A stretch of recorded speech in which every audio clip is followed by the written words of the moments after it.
كيفكن صبايا؟ راح اسوي لكم اليوم شاكريه بالدجاج. بيلزمنا هون كيلو لبن، نضيف له بياض بيضة، 3 معالق طحين ومعلقة نشا. نخفقها اول شي على البارد،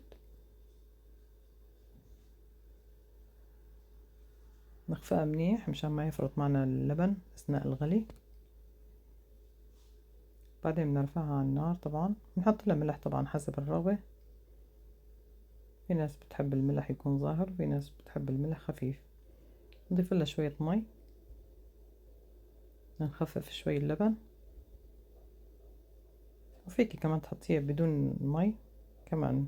في ناس بتسويها سميكة شوي، بتحب سميكة تكون، أنا بحبها شوي تكون وسط، لا هي سميكة ولا هي خفيفة.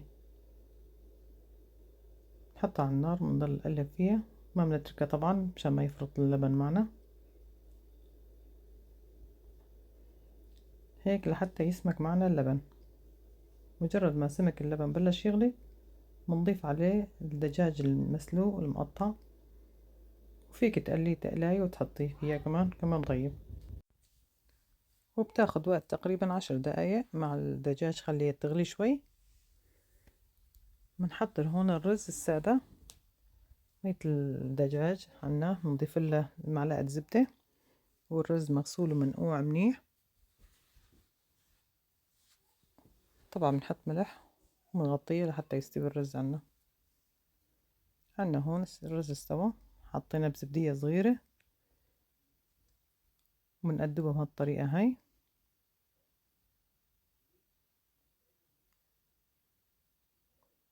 بنسكب الشاكرية جنبها كمان.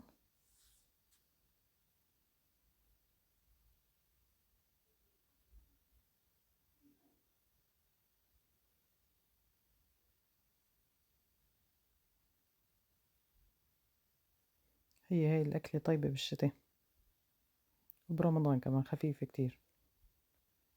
بنزينها بعرق بقدونس أو عرق نعناع. صحتين وعافية.